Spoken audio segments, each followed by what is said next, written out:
بسم اللہ الرحمن الرحیم۔ السلام علیکم معزز سامعین، آپ دیکھ رہے ہیں سیدہ وائس چینل اور میں ہوں آپ کی دوست سیدہ۔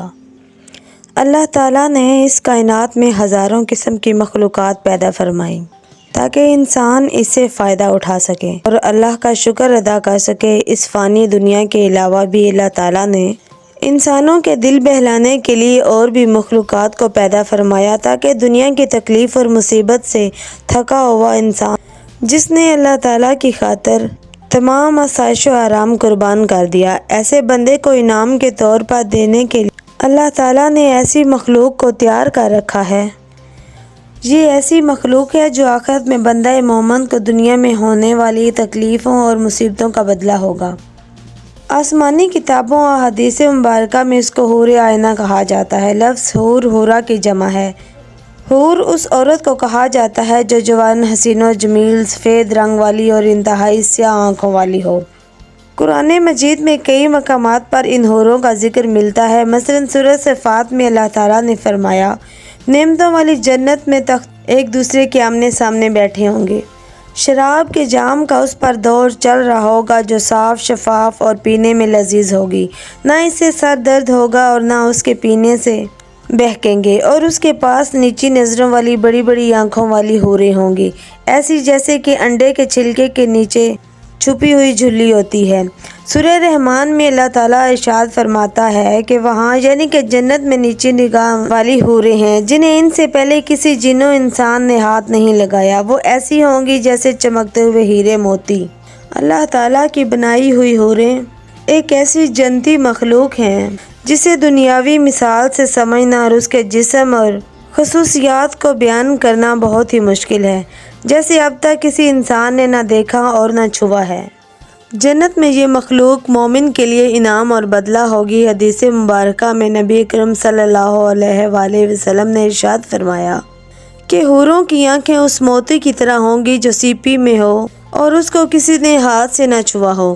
اللہ تعالیٰ نے حور عین کو زعفران سے تخلیق کیا ہے۔ اللہ تعالیٰ نے ان کے چہرے نور سے اور جسموں پر ریشم کا لباس پہنایا ہے اور ان کے جسم حیران کر دینے والے ہوں گے۔ اگر حوروں کے جسمانی بناوٹ کی بات کی جائے، روایتوں سے پتہ چلتا ہے کہ حوروں کو پاؤں کی انگلیوں سے گھٹنوں تک زعفران سے بنایا گیا ہے، سینے سے گردن تک چمکدار عنبر سے بنایا گیا ہے، گردن سے سر تک کا حصہ سفید کافور سے تخلیق کی گئی ہے، اور ان کے سروں میں خوشبودار کستوری کی بالیں ہیں۔ وہ سامنے آتی ہیں تو اس کا چہرہ زبردست نور سے چمک اٹھتا ہے جیسے دنیا والوں کے لیے سورج چمکتا ہے، اور ان کے کمر کا اندرونی حصہ لباس کی باریکی سے بھی دکھائی دیتا ہے۔ اگر کوئی حور اپنی ہتھیلی کو آسمان اور زمین کے درمیان ظاہر کر دے تو تمام مخلوقات اس کے حسن کی دیوانی ہو جائے گی، اور اگر وہ اپنا چہرہ ظاہر کر دے تو اس کے حسن سے زمین و آسمان کی تمام چیزیں جگمگا اٹھیں گی۔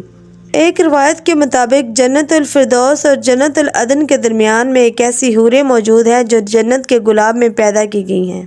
یہ حوریں جنت کے گلاب سے پیدا کی گئی ہیں، وہ کبھی سوتی نہیں اور نہ ہی کبھی بیمار پڑتی ہیں۔ حوروں کی بھی کئی قسمیں اور کئی نسلیں ہیں اور جنت کے الگ الگ درجوں میں مختلف قسم کی حوریں رہتی ہیں۔ حضرت ابن عباس رضی اللہ تعالیٰ عنہ نے فرمایا کہ جنت میں ایک نہر بیدق ہے، اس نہر کے نیچے حوریں اگتی ہیں اور خوبصورت آواز میں قرآن مجید کی تلاوت کرتی ہیں اور اللہ تعالیٰ کی حمد و ثنا بیان کرتی ہیں۔ جنت میں جنتی جب اس نہر کے پاس پہنچیں گے تو ان حوروں سے ہاتھ ملائیں گے۔ جب مرد کسی حور کی کلائی کو چھو لے گا تو وہ مرد کے پیچھے پیچھے چل پڑے گی اور اس کی جگہ دوسری حور پیدا ہو جائے گی۔ اور اسی جنت میں موجود مختلف قسم کی حوروں کے مختلف قسم کے نام ہیں۔ مثلاً حنیر اور رائنہ نامی حور، جس کے متعلق روایت میں آتا ہے کہ ان کے ارد گرد 70,000 خدمتگار لڑکیاں ہیں اور پرہیزگار بندے کو جنت میں حور تلاش کرتی ہے۔ حور جنت کی ایک ایسی نعمت ہے جو ادنا سے ادنا جنتی شخص کو عطا کی جائے گی، جیسا کہ روایت میں ملتا ہے کہ ایک ادنا جنتی کو بھی 1000 محل دیے جائیں گے اور ہر 2 محلوں کے درمیان 1000 سال کا فاصلہ ہوگا۔ ہر محل میں موجود حور عین ہوگی۔ اسی طرح جنت میں ایک درخت ہے جس کے نیچے جوان کنواری حوریں ہوں گی، وہ وہاں گیت اور نغمے گائیں گی، تو جب درخت یہ آواز سنے گا تو ایک دوسرے سے ٹکرا کر بانسری جیسی آواز نکالیں گے۔ کچھ روایتوں کے مطابق جنتی شخص حوروں کے ساتھ رہتے ہوئے بھی پاک صاف رہے گا۔ حوروں کا تصور دین اسلام میں کوئی نیا تصور نہیں ہے، بلکہ دنیا کے کئی مذاہب، کئی کتابوں میں ان دوشیزہ عورتوں کا ذکر ملتا ہے موت کے بعد انسانوں کو ملے گی۔ مثلاً قدیم یونانی اساطیروں میں نمس نامی خوبصورت مخلوق کا ذکر ملتا ہے۔ ایک میتھولوجی کے مطابق نمس ہزاروں سالوں تک زندہ رہتی ہے اور کبھی بوڑھی نہیں ہوتی۔ نمس کو مقدس روح کہا جاتا ہے، جنہیں ویس دیوتا کی بیٹی قرار دیا گیا ہے۔ اسی طرح ہندو دھرم کی مشہور کتاب وید، مہابھارت اور پرانوں میں ایسی مخلوق کا ذکر ملتا ہے جنہیں اپسرا کہا گیا ہے۔